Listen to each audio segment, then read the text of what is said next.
Organização é importante e fundamental. Guardar contratos, extratos, comprovantes, demonstrativos, escrituras e todos os documentos financeiros juntos em uma pasta ou caixa em lugar conhecido. E ao contrário do que se pensa, testamentos não são indicados somente para quem possui muitos bens. Quer saber mais? Acompanhe agora a excelente entrevista de Janilson Nascimento com Saulo Medeiros. Entrevista da semana. Oferecimento Rede Farma. Olá, a nossa conversa de hoje é com o Dr. Saulo Medeiros. Ele é advogado e mestrando em Direito Regional. E hoje nós convidamos ele para a gente falar sobre um assunto assim muito polêmico, muito complexo, que está relacionado a inventário. E muitas famílias estão nessas pendências. Por isso que nós do Campina Imóvel procuramos aí buscar algumas respostas para perguntas que você não tenha, ok? Doutor Saulo, como é que vai? Tudo bem, Janilson. É sempre um prazer estar aqui participando desse programa, que ele tem uma finalidade social visível. As pessoas realmente sentem a necessidade do seu programa porque elas se identificam e aqui conseguem muitas respostas para o seu dia a dia. Muito bem. O senhor podia nos falar aí, de forma breve, que esse assunto é muito extenso, o que é que significa o inventário e suas complexidades? Certo. O inventário ele é um dos temas mais complexos do próprio direito civil, mas tratando de forma mais simples, apenas para que chegue realmente aos nossos ouvintes, o inventário ele é uma forma de transmissão de bens. Quando uma pessoa morre, a sua personalidade termina, mas é necessário que os seus bens se transfiram. Essa transferência ela vai ocorrer para o cônjuge e para os herdeiros. Então, o inventário traz aquela noção de catalogar, de enumerar, de inventariar. Então, seria justamente uma forma de transmissão em que se cataloga todos os direitos e deveres e obrigações que um falecido tinha e transfere-se para os seus ascendentes, descendentes, dentro de uma ordem prevista no próprio Código Civil. Em relação a inventário, hoje existe uma facilidade, a Justiça criou uma determinada facilidade desde que haja acordo. Essa facilidade, como é que as pessoas, por exemplo, que não têm os seus entes queridos vivos e desejam fazer, doutor Saulo? Na verdade, essa alteração é uma alteração já não mais tão recente, é de 2007, é a Lei 11.441. Ela trouxe uma possibilidade de ser feito o inventário extrajudicial. Inventário este feito perante o tabelião no cartório.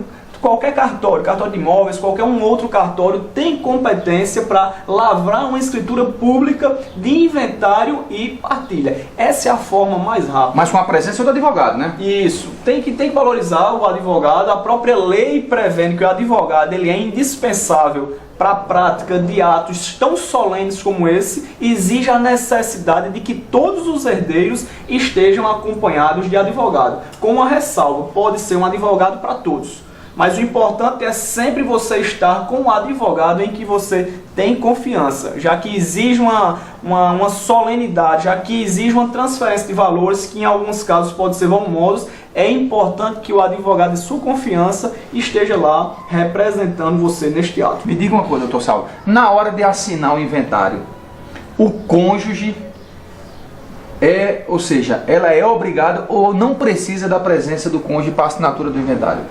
O inventário, ele não é assinado de determinada forma como a gente está trabalhando, mas o inventariante ou um dos herdeiros será obrigatoriamente esse cônjuge meio, que poderá inclusive ser uma pessoa decorrente de uma relação de união estável. Ela, não é que ela assina, mas ela figura também como detentora de direitos daquele espólio, daquele conjunto de bens deixados pelo decurso. Ou seja, dentro do processo do inventário, pelo que eu estou entendendo, a presença dos filhos não faz parte do processo dos netos, dos bisnetos.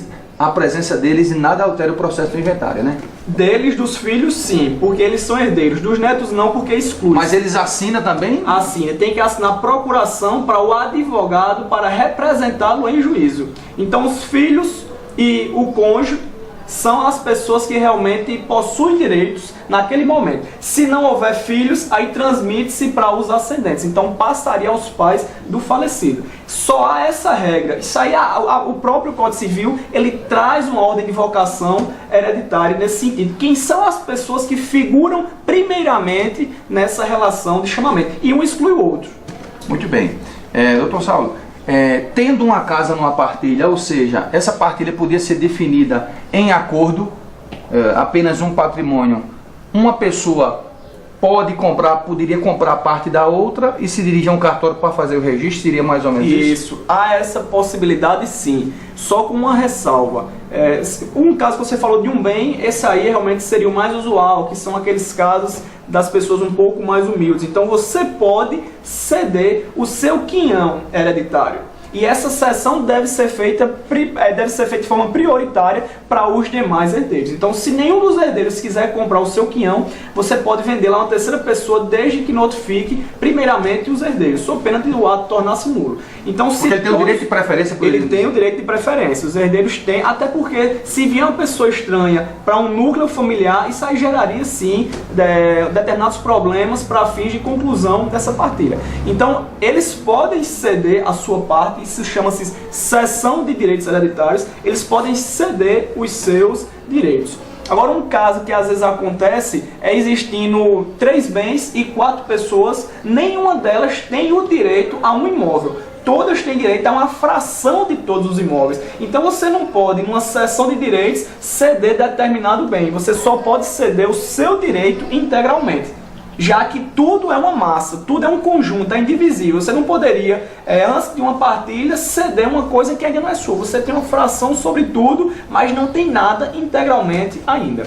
Para finalizar a nossa entrevista, uma pessoa que seja incapaz, ou que seja capaz, que foi para um determinado local, uma cidade, um país, e ninguém tem notícia dessa pessoa por um determinado tempo, e a família deseja, ou seja, resolver seus problemas através daquele inventário, é possível fazer a pessoa não se comunicando? Existe algum prazo determinado por lei? É importante essa questão da ausência, desse desaparecimento de uma determinada pessoa, porque isso gera problemas para a administração dos bens. Então, por questão de segurança jurídica e para realmente neutralizar, para colocar essa situação num plano de equidade social, você pode sim declarar aquela pessoa como morte presumida pela sua ausência por um período longo. E aí você sim abre inventário com base na morte presumida daquela pessoa, já para poder fazer a devida distribuição dos seus bens entre os herdeiros, inclusive com a parte do cônjuge, porque isso aí gera problema na hora de você querer vender. Você não pode vender porque não teria a assinatura do outro, o outro que passa mais de 10 anos sem dar nem sinal. Então a legislação protege esses casos, dizendo que houve uma morte presumida. Muito bem. Doutor Saulo, muito obrigado aí pela sua presença no Campina Imóveis. Agradeço, é sempre uma honra poder participar desse programa e estou à disposição para eventuais esclarecimentos que poderão ser encaminhados não só para mim, mas preferencialmente para o seu advogado da sua confiança, mas se precisarem de uma consulta, podem sim fazer um e-mail para saulo@medeiroseduarte.com.br.